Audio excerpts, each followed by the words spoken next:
નમસ્કાર કલમ યુદ્ધ સમાચારની સાથે હું છું આપની સાથે પાયલ બામભણિયા। તો જોઈએ આજના મહત્વના સમાચારમાં। સુરત અડાજણ પોલીસ દ્વારા કાર્યવાહી। 3 જેટલા ઓનલાઈન છેતરપિંડી કરતા ઇસમોને ઝડપી પાડ્યા। એમેઝોન પર અન્ય વ્યક્તિના જીએસટી નંબર અને પાન કાર્ડ વાપરી ગુનો આચરતા હતા આરોપીઓ। ફરિયાદીએ તેમના જીએસટીની કોઈ અજાણ્યો વ્યક્તિ ઉપયોગ કરી રહ્યા હોવાનો ગુનો નોંધાયો હતો। આરોપીએ જીએસટી નંબરનો ઉપયોગ કરી માલ મંગાવી ડુપ્લિકેટ માલ વેચતા હતા। અડાજણ પોલીસે અમિત એતકુમાર અને અશ્વિનની ધરપકડ કરી છે। હાલ આરોપીઓએ કેટલા લોકો સાથે છેતરપિંડી કરી છે તે દિશામાં તપાસ હાથ ધરાશે। કલમ યુદ્ધ સમાચાર સુરત।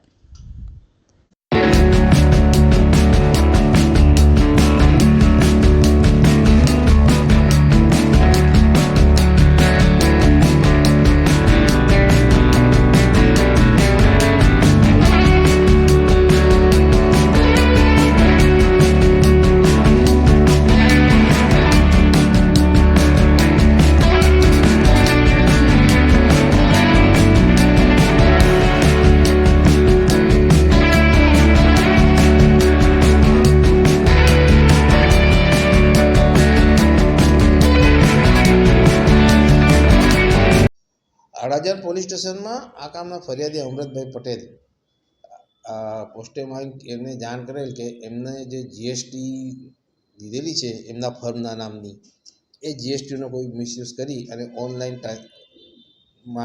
માલ ડિલિવરી કરે છે। એ આધારે પોલીસને ફરિયાદ મળેલી, જેથી ગુનો દાખલ કરી અને પોલીસે ઇન્વેસ્ટિગેશન કરેલ। તો એ ઇન્વેસ્ટિગેશનમાં આરોપીઓ પકડાયા છે। અમિતભાઈ નરસિંહભાઈ જીવાણી, હેતકુમાર અમૃતભાઈ ચૌહાણ અને અશ્વિનભાઈ વિનુભાઈ આંબલિયા કરીને 3 આરોપીને પોલીસે પકડેલ છે, જેઓ આ કામના ફરિયાદીનું જીએસટી નંબરનું એમેઝોન કંપનીમાં રજીસ્ટર કરાવેલ અને બારોબાર એને ડુપ્લિકેટ માલ બનાવી અને વેચાણ કરતા હતા।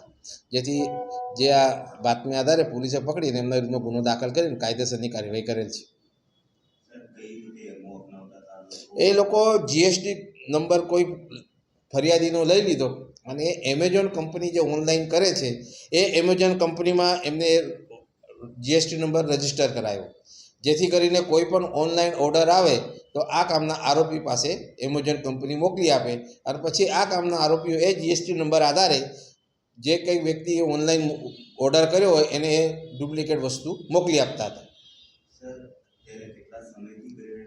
એ અત્યારે ઇન્વેસ્ટિગેશન ચાલે છે, બરાબર, અને પછી વધારાની માહિતી જાણવા મળશે।